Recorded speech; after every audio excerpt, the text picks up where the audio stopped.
When Adrian was 5 months and a half, the nurse advised us to start feeding him baby food, just to start the transition to solid food and to try out if he could even sleep better.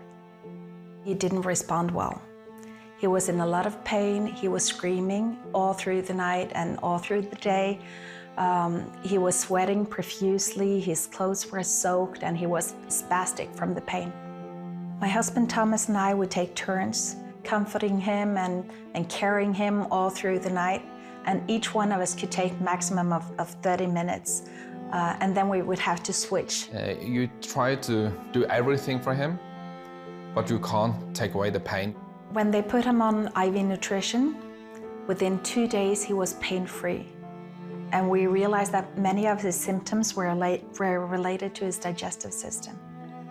And through years, we stayed like 80 to 120 days a year in the hospital. He was very sick, so we expected him to die several times. My cries to God were, "Did you forget us? Are you busy somewhere?" I would cry until I had no tears left. And there in the silence afterwards, he would come. We could very much feel his presence. I was upset to God because why? Why should I get a sick son and so sick? Of course I was crying out to God and shouting to him. I think God is big enough to take my expression. His muscles would get weaker and then they would disappear. So he had some kind of progressive muscular disease, although we didn't know what caused it. He had epilepsy, he had tachycardia, he had a lot of problems that caused him to grow very, very weak.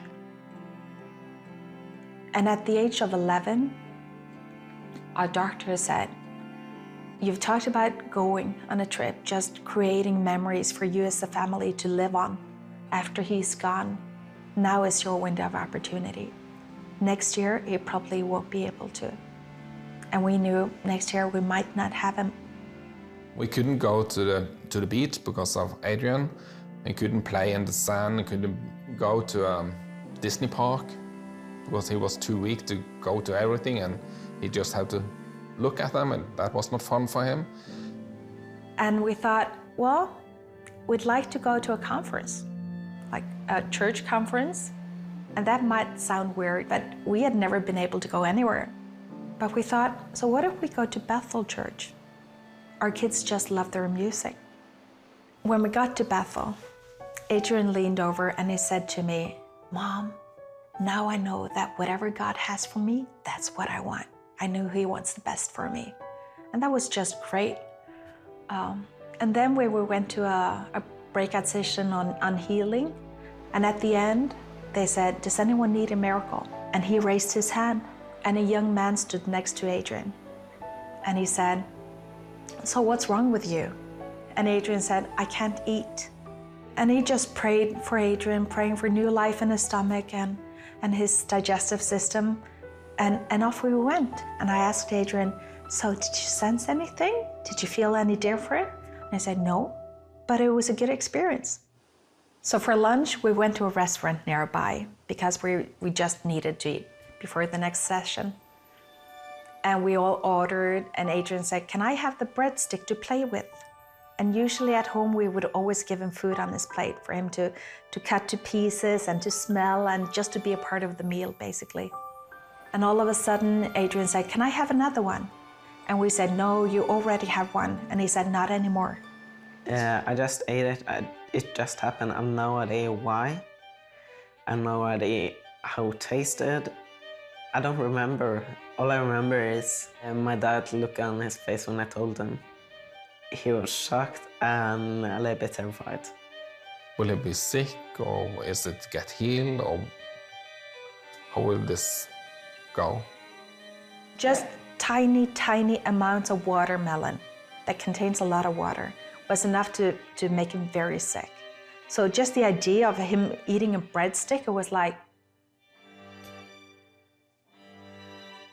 it was unimaginable. So My husband and I started talking. Now what do we do? Do we take him to a hospital? And we thought, no, it's no use. They don't know him here. You know, it's just too complicated to begin to explain everything. And we thought, well, we'll just have to observe. He went to bed and everything was normal, and we recognized something was different, but we didn't know what. The next morning, I tiptoed into his room to see if he was still alive. And I looked over in his bed, and Thomas came and stood next to me. And there he was, sleeping, rosy-cheeked, and he was just fine. I woke up with my mom over me and I'm asked, when is breakfast? And it was just amazing. His healing didn't come with a manual. We didn't know how to do this. But honestly, we just couldn't stop him. He would eat everything. He would have burgers and fries and salads and pizzas and ice cream and everything. You know, it was just impossible to stop him. I had 12 years to catch up on. Within days from when he was healed, the muscle started growing back. He was changing right before our very eyes. When we came back to Norway, Adrian's doctors are saying this cannot be explained medically. His physiotherapist says this is a miracle from God. It just can't be anything else. It's a very strange feelings when you have been through so many years where expecting him he could die, and now he has the possibility to grow up, to get a family, and to get everything is possible for him now. That is amazing. I remember the very moment I was in a car and I realized that Adrian would have a future. And he had been healed for quite some time, but it just hit me that he will have a future. And I was just so grateful. You know, all those prayers that we prayed throughout Adrian's life and his illness, I firmly believe that those kept him alive. He wasn't healed, but God kept him in his hand. I believe in the power of prayer, and I believe in the power of God. I think nothing is impossible for God. Healing is on the Lord's heart. You know, it is who He is.